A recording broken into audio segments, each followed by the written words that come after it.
Assalamualaikum warahmatullahi wabarakatuh. Daramang sadayana. Aduh, bingah pisan ye tepang sareng wakepo dina acara maneh, acara numaranti saban wayah kiwari. Dina acara sumuhun dongeng kiwari garapan wakepo kiwari kalayan midangkeun carios anu judulna nyaeta Si Rawing Kiwari.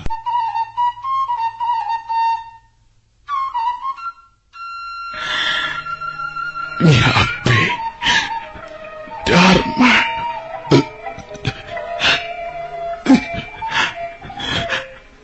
Marlan Nyape sedengkeun Dharma harita ceurik ngarangkulan awak bapana. Bapak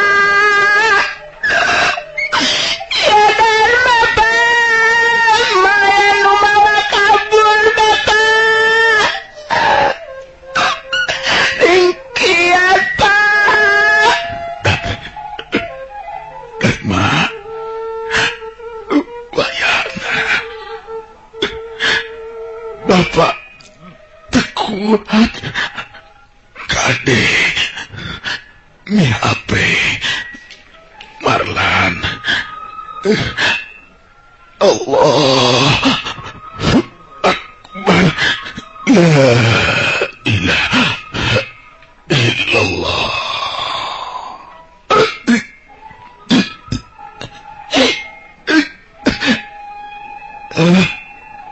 Wikarta antuk nangalepaskeun nyawa dina rangkulan Marlan nu jadi muridna. Kang Wikarta, kejem, telenges anjeun bewok, Kang Wikarta. Marlan nepi ka ceurik sumegruk ka nyanyerian. Geus poho di kalalakianan geus pugu Dharma mah harita ngarangkulan awak bapana nu mandi getih pikawatireun. Waktu panon poe meletek di belah wetan dituturkeun ku wanci handet moyan. Dharma milu ngariung bari ningali layon bapana nu geus dirurub ku samping kebat. Malah Ki Arminta salaku pupuh pilemburan teu wudu sarua ngecelakeun Cimata. Sabab Wikarta geus ajal salaku jalma anu geus bela pati ka pilemburan.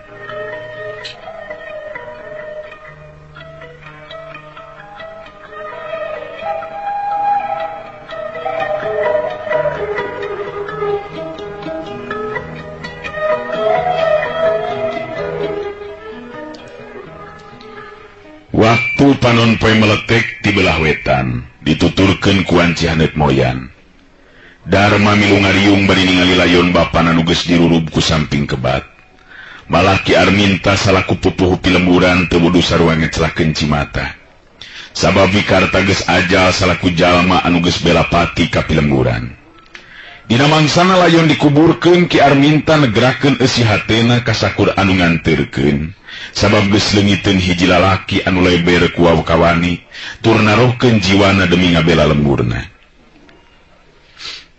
Ki Bulur sakabe,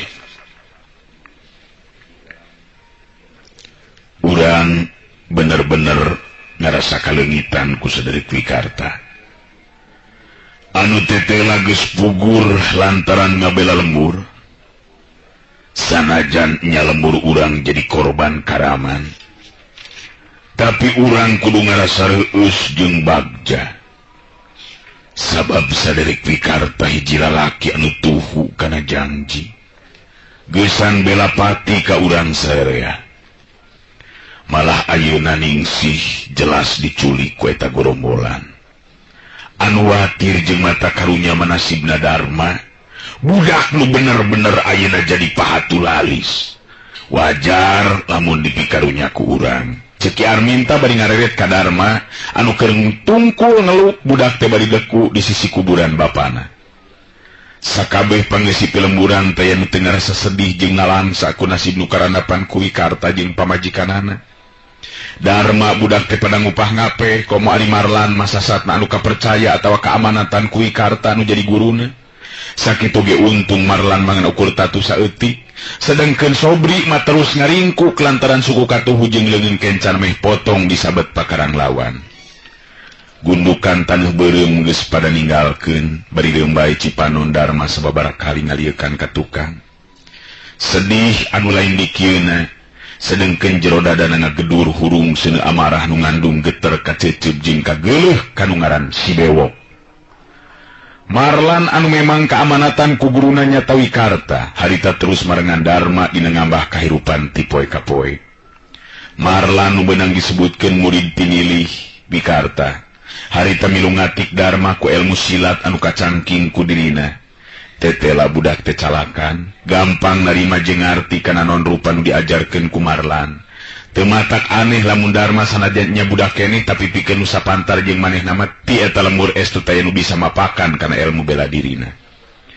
Saperti kajadian dina poe harita waktu Dharma balik ngarit, nyata ngarit jukut di tengah jalan beti pegat ku barudak nu sapantar jeung manehna nu jumlahna aya 3. Geus di mana maneh euy? Geus ngaret? Lucunya euy.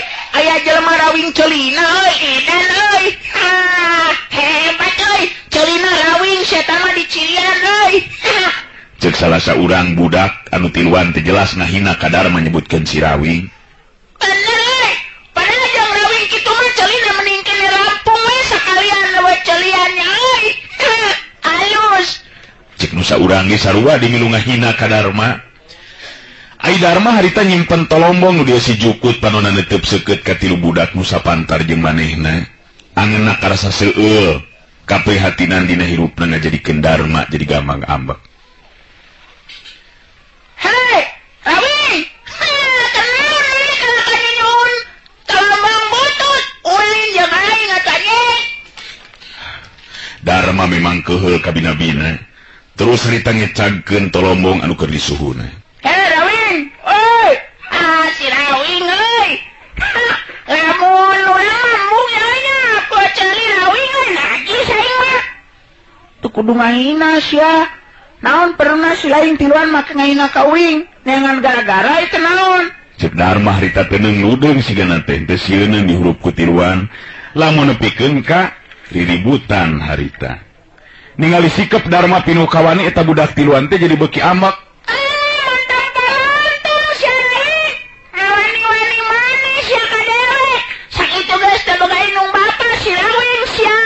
Cek nusa urang bari langsung nonjok kana cukang irung Dharma.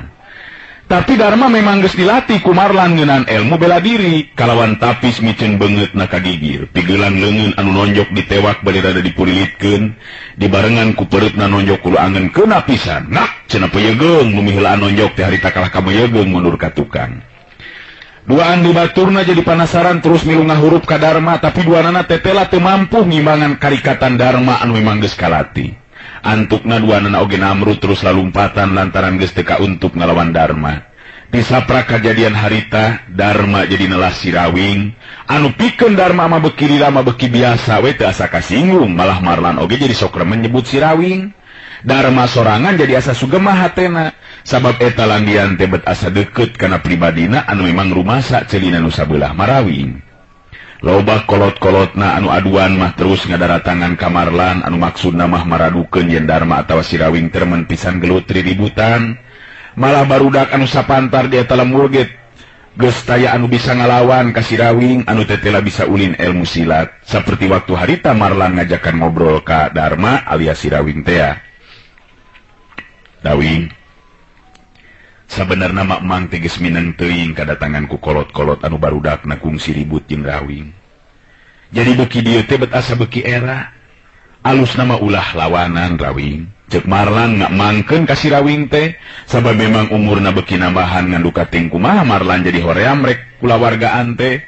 Kanyaahna ditamplokeun ka si Rawing sangkan jadi jalma anu bisa malespati jiwa bapana Wikarta anu memang guruna. Si Rawing neuteup ka Marlan anu salela ieu geus dianggap kaganti kolotna oge nu sakaligus oge guruna.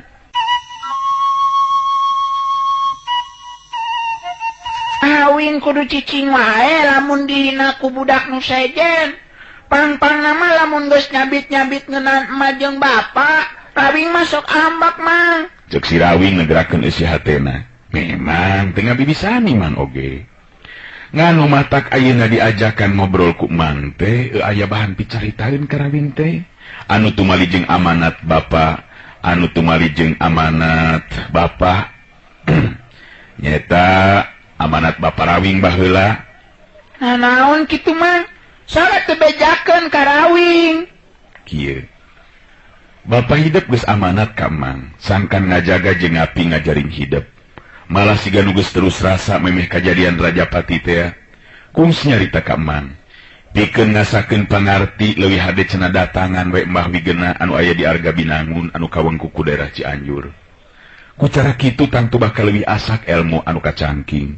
Kitu di antara eta amanat Rawing, cek Marlan kakara harita nyarita.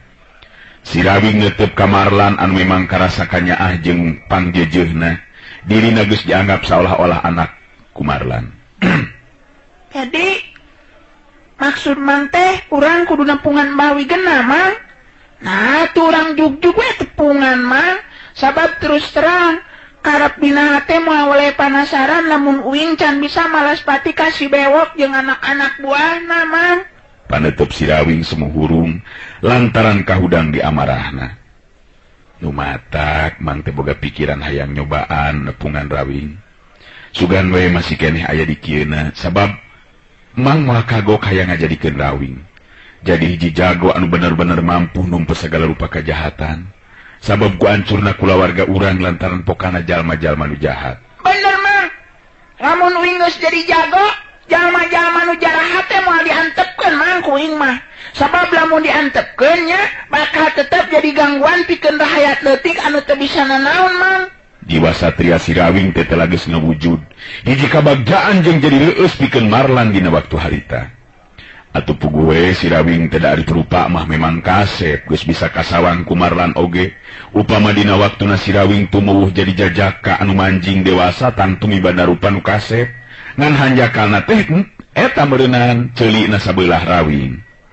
Mang panuju Rawing. Sabab hidup sanajan nyata can dewasa tapi geus mibanda jiwa satria. Sikep lalaki sajati memang kudu kitu. Ngan pikeun ngawujudkeun eta cita-cita tangtu we teu cukup ngan ukurku kahayang bungkul, tapi kudu dibarengan jeung kadaekna. Jadi kumaha yeuna maksud Mang Marlan? Cingan uing bade nyaho mang? Si Rawing harita minta katerangan nu jelas pikeun dirina nantukeun sikep. Nu matak maksud mang teh kieu Rawing. Sabab di dieu mah bet jadi kalah kaloba pi omongeun lantaran loba kolot-kolot anu aduan nu sok padahal mah anakna nu salah. Tetapi nyalahkeun teh ka urang. Sedengkeun urang jalma malarat Rawing. Jadi asa teu ngeunah lamun kudu paloba-loba carita. Tah ku ayeuna kitu, maksud Mang marek ngajak Rawing ulin ka Arga Binangun. Kumaha kira-kirana daek? Ih, ari uing mah nya daek pisan mang. Sabab uing mah hayang. Uing mah pokona mah can puas hate, can genahnya hate, lamun uing can bisa numpas anu ngaran si bewok jeung anak buahna. Kirana leumpang Rawing. Sabab pikeun nuju ka Arga Binangun teh memang jauh jeung tempatna kawirang deukeut ka Pileuweungan. Si Rawing katingali paromanana hegar marah mai malah terus seuri ka Marlan bari terus nyarita deui. Sanggup mang lah. Pancek mang oge lamun aya kahayang kudu aya kadaek. Di mana aya kadaek, tangtu kudu sadia tanaga jeung pikiran. Ulangan ukur ngarancang kahayang wungkul. Si Rawing bet kawas kolot nyaritana teh. Satia pepeling anu sok diamanatkeun ku Marlan teh telah kacatet jeung jadi patolantik atawa patokan pikeun si Rawing dina hidupna. Teu matak aneh lamun Marlan boga sawangan yen isuk pageto si Rawing bakal tumuwuh jadi jago anu dibarengan ku kaluhuran budina. Asal ulah salah anu ngaping jeung ngatikna. Ya syukur we atuh lamun kitu mah. Sabab keur emang mah can lugina nya hate jeung moal waleh panasaran lamun teh mah can bisa malaspati balitungan jeung jadug karaman macan liar. Nyatan si bewok teh kitu Rawing. Sarua we sanajan uing ge kitu pisan mang. Leuwih hade aja ti ayeuna lamun si Rawing teu bisa malaspati. Nya tuh kumaha lamun isukan subuh urang nyobaan miang. Neangan laratan ngeunaan Mbah Wigena guru bapa hidup. Sabab ku cara kitu urang bakal narima langsung pangabisa guru pupuh mangrupa sumber pancerna ilmu urang. Berenang bakal leuwih asak, ajen pangarti nu kacamking ku urang, pang nama emang hayang ngajejeuhkeun hidup rawing. Rada ngageleter sora Marlan waktu harita sabab kahudang diingetan anak-anak kejadian anu lumangsung turut tumiba ka eta pilemuran. Si rawing oge sarua ingeteun anak kaduh kahudang deui kana kejadian anu tumiba ka indung jeung bapana. Kang Marlan, iraha tu urang miang ka harga binangun teh mah. Rawing memang geus teu betah ya di lembur teh. Sabab lolobana mah tatangga teh bangun nu ngewa mah. Bener rawing. Nu matak isuk subuh urang miang. Ngan kade sing kuat ya lamun kudu leumpang jauh. Sabab lumaku teh lain lampas sakedeung rawing. Beres lah mang. Lebih suka kene miang bisa nitenan kayan di lemur sejen. Tibatan aya di lemur sorangan bari jeung kayan sok aya we papasean mah. Penting harita si rawing jeung Marlan sare tibra. Kasubuhnakeun duanana harudan sanggeus ngarasa cukup bekal keur di jalan. Da pugu ini tetang tulila. Akhirna duanana harita aringit geus nuju ka tempat nu dijujug. Puguh rumahku teh memang jauh tacan tantu bisa tepi ka poe-sapoe. Tapi Marlan bener-bener muji ka si rawing anu jelas katingali teu capek sigana teh. Parang dahar nyimpang ka warung kapetingan terus sare di jero tajug. Pabebeurang harita teh sanggeus 2 poe lumampah. Marlan ngajakan si rawing leureuh pikeun dahar di salah sahiji warung nu aya di eta lembur. Nu boga warung teh tetela awewe kolot anu someah ngabagiakeun ka Marlan jeung si rawing. Marangga calik Ujang, bade ngeresakeun naon Ujang teh, rek dahar atawa ngopi ya Ujang. 2 alas ya malah kabeneran can kararabana naon ieu teh. Ceuk Marlan minta dahar 2 alas. Atuh si imah warung gancang harita mani giak na keranan mairan kana pamenta Marlan. Nu boga warung teh tetela beuki ngobrol deui. Teu matak aneh lamun sajeroning dahar teh bari jeung ngobrol. Katingalina mah ku emak si Ujang siga nu geus lumampah jauhnya. Di mana ri Ujang? Di lembur Jatisari mah. Oh, atuh jauh Ujang. Ari ieu saha budak? Ai maksud anak Ujang. Cek si imah warung bari ngareret ka si rawing. Alo ieu mah ngahaja puguh hayang milu dari budak lalaki mah kudu lamparnya mah. Nya bener kitu Ujang, ulah cara anak emak boga anak lalaki teh meniku uleun pisan. Eueuh kahayang sigana teh gawe ngan ukur nangkep harigu, loba ngalamun teu puguh da eta tuh, mikiran bebeureuhna anu dibawa kabur ku rampog. Marlan kerung bari jeung neuteub ka si imah warung. Terus harita nyarita deui. Nah dibawa ku rampog kumaha kitu mah? Maksud emak teh bebeureuh anak emak aya nu nyulik. Nah tuluy ditulungan. Rek kumaha nulunganna anak tuh Ujang? Saha nu wani barina oge kana karaman macan liar nu jadugna si bewok teh ya. Geus jadi korban eta mah moal aya nu wani nyusul. Ceuk si imah warung nyaritana rada humandeuar. Marlan bet jadi penasaran ngadenge ngobrol atawa gorombolan macan liar anu disabit-sabit ku si imah warung. Nya kitu di Darma alias si rawing harita si rawing milu nanya. Naira kitu gorombolan macan liar ngaranjah ka lembur mah. Ceuk si rawing penasaran hatena. Ih, puguh geus aya saminggu nu kaliwat mah. Koredas beak, harta beak, segala rupa banda emak mah. Untung sawari mah disumputkeun dina jero taneuh deukeut kandang domba, lamun teu kitu mah beak kabeh lapur. Marlan ungut-ungutan. Tetela gorombolan macan liar teh beuki mah habu wae tinakanana. Lembur-lembur meh geus karanjah kabeh sigana teh. Bener-bener geus meh kabeh lembur karanjah sigana mah ku gorombolan macan liar rawing. Ceuk Marlan ngareret ka si rawing. Bener mah, karunya we ku anak nasi mak. Leungiteun bebeureuhna dibawa kabur ku eta gorombolan. Si imah warung ngarenghap narik napas panjang bari terus nyarita deui. Ngan eta mah manu mata kaget teh. Geus puguh ari harta banda mah, ieu mah awewe nepikeun ka dipaling sagala rupa. Bet kuasa teuing-teuingeun pisan. Mangkaning maksud mah rek buru-buru dikawinkeun ku mak teh. Heuda pugungan hiji-hiji nak mah boga anak anu geus dewasa teh. Malah tatangga masuk nyaritakeun karunya teuing cenah ku nasibna makeno. Boga anak teh jadi ngahintul unggal poe ngan ulang jentul kaleleban ku kabogohna. Makeno nyaritakeun ngeunaan kayan kulawarga anu jadi korban kaganggasan gorombolan macan liar. Ari kudu mah dicaritakeun kuring jeung ieu Allah oge sarua deui mah mangrupa korban gorombolan macan liar. Anu memang beki dieu teh beki mah habu tindakanna mesa tiap lemburan geus karanjah ku eta Karaman. Baru di lembur ujang oge saruanya do ambe nyaan lamun kitu mah gagalaksakna ta gorombolan teh. Mama mikir teh nah eueuh anu mampu kitu numpes eta gorombolan ujang. Ku ayeuna mah moal aya nu sanggupkeun mah. Sabab jelas kekuatan gorombolan macan liar lain lawan-lawanan jalma biasa. Pugu memang arahli dina kaributan.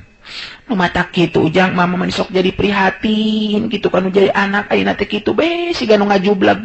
Ulang jentul sok sieun terus ngagrebeg we gelo mama. Si keneh mending leungiteun bebeureuh mama. Ta ieu alo kuring mah leungiteun indungna diculik sarta bapana nepikeun ka hanteuna jadi korban kaganggasan si bewok. Marlan nyaritakeun ngeunaan nasib nu karandapan ku indung bapana si Rawing. Bener mak, nasib anu karandapan kuing leuwih nyeri jeung peuri karasana mak. Si Rawing milu mairan ngomong.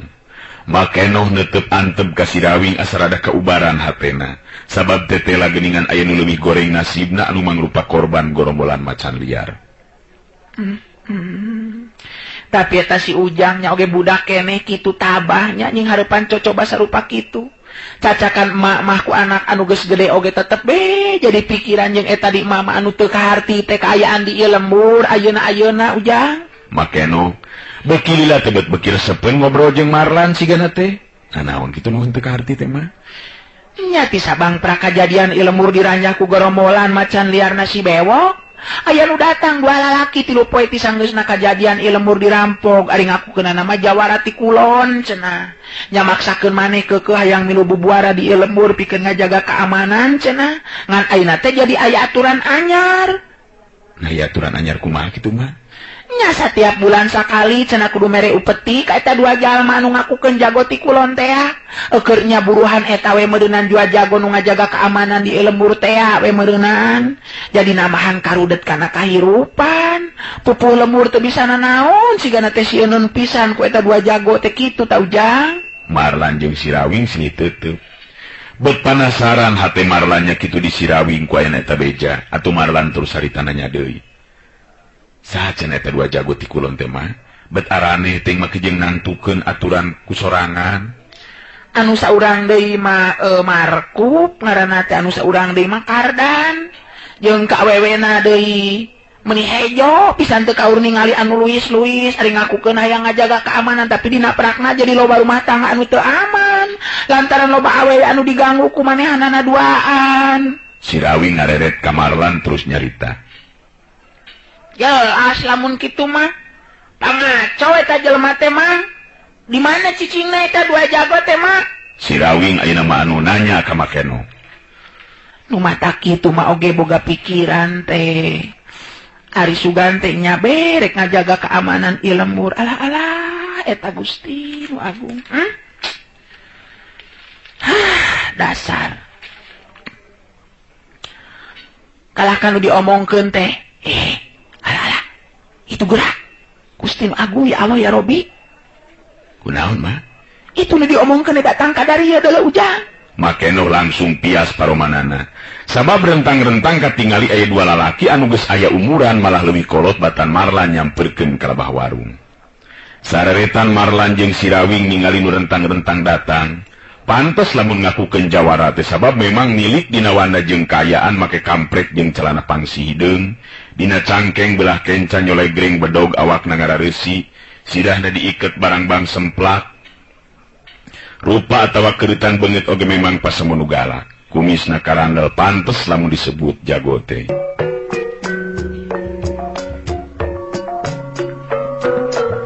Anu datang teh memang tayalian ti Makrup atawa Markup jeung Kardan anu keur diarobrolkeun. Sanggeus tepi ka warung Markup katingali suku katuhuna nincak kana bangku panjang hareupeun warung nu didiukeun ku Marlan jeung si Rawing. Teteupna antep ka Makeno bari teu lila terus nyarita. Cing beda dahar geunah mah, gua alas we lah. Bari sadiakeun keur dahar saminggueun tatatan eta. Kumaha? Eta sadiakeun nyato anu saminggueun atahna we. Nah, eueuh beasna duitna. Bari sakalian we bungkus keur dahar keur 5 aneun. Hitung-hitung upeti be dipenta ayeuna ieu. Sok lain kalah kamelong, bisa dikadek ku aing geus goblok. Cek Markup harita.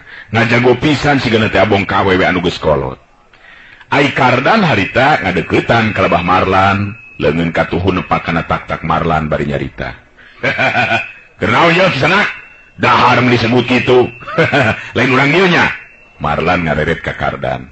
Dua teutepan harita bantrok sedengkeun si Rawi ngawaskeun bari hate geus teu kuat ku piambekeun. Kalawan sikap anu tenang Marlan terus nemalan. Memang kuring malain urang dieu. Datang ka dieu ngahajang ngadon leureuh hayang dahar. Tapi mayar daharna oge. Sabab era ari kudu teu mayar mah. Cek Marlan sikapna jelas teh sopan. Dan puguh cek pamikirna eueuh hartina sopan ka jalma saperti kitu mah. Ai Markup jeung Kardan silih teuteup kawilang wanian caritaan Marlan teh. Sabab sacara teu langsung geus nyingiran ka maranehanana duaan. Markup jolnya we amek nurunkeun suku katuhuna anu nincak bangku nyamperkeun ka gigireun Marlan bari nyarita. Si laing wanian make jeung nya capek kitu sagala rupa goblok.